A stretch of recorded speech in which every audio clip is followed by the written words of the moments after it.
Well, Chris and Sarah, some have done hard time, others are on probation, but there's a few out there that no one is watching, and some are living right next to a school.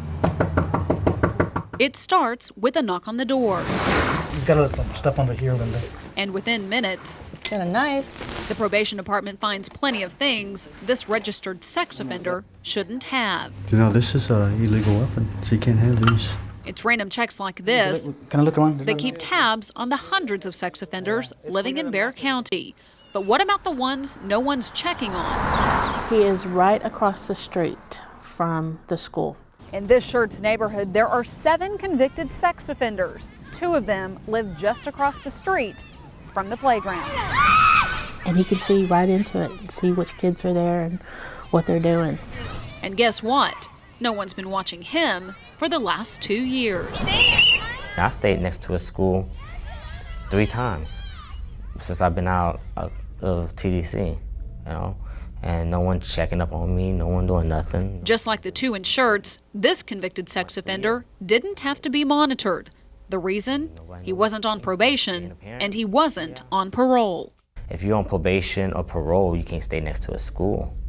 But if you're not on probation or parole, you can stay anywhere you want to stay in San Antonio. There's no boundaries for that.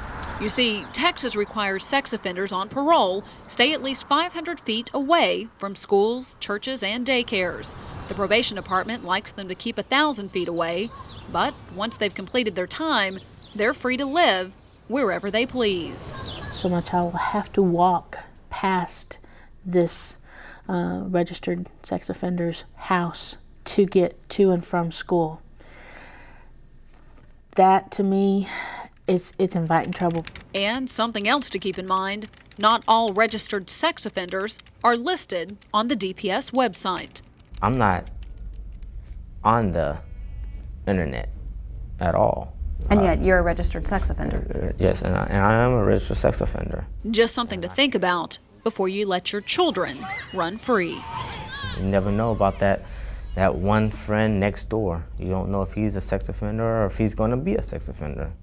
Both the probation department and parole division agree they can always use the public's help. If you believe a sex offender in your neighborhood may be breaking the law, they want to know about it. Of course, they say the best prevention is knowledge. To find out what sex offenders are living in your neighborhood, log on to mysanantonio.com and check out the link to the DPS website.